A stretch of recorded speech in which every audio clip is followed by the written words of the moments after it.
नमस्कार मित्रांनो, आज मी तुम्हाला दाखवणार आहे आलं लसणची पेस्ट आपण कशी तयार करून घरीच ठेवू शकतो आणि त्याला लागलं तेव्हा आपण उपयोगात कशी झटपट आणू शकतो।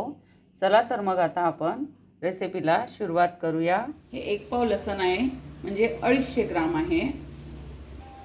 हे 200 ग्राम अद्रक आहे, म्हणजे 1 पावाला 50 ग्राम कमी आहे। 8 ते 10 हिरव्या मिरच्या घालायच्या आणि थोडी कोथिंबीर जर घरी असली तर ठीक आहे।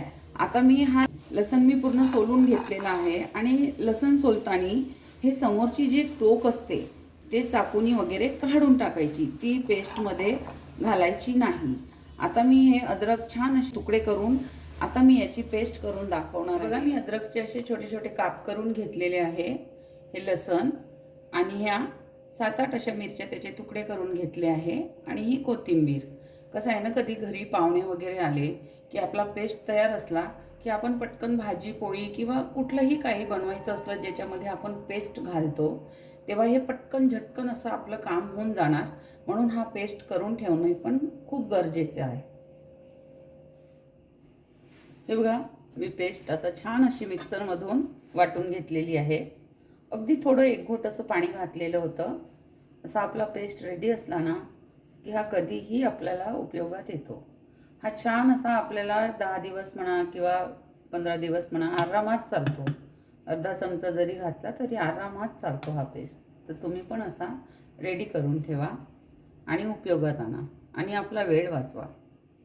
तर अशी होती आपली आजची आलं लसण पेस्टची रेसिपी।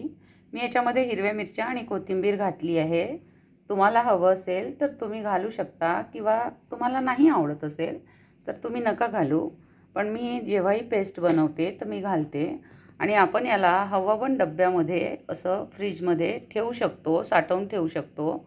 बाहेरचे पॅकेट बंद आपण जेव्हा आणतो पेस्ट तेव्हा ते किती दिवसाचे असतात काय असतात आपल्याला माहिती नाही आणि त्यांनी भाजी पण इतकी चविष्ट लागत नाही। पण आपण जे घरी व्यवस्थितपणे तयार करतो पेस्ट, त्याची भाजी पण अप्रतिमच लागते आणि ते अगदी पौष्टिक पण असते। तर याला आपण असं रेडी करून फ्रीजमध्ये ठेवू शकतो।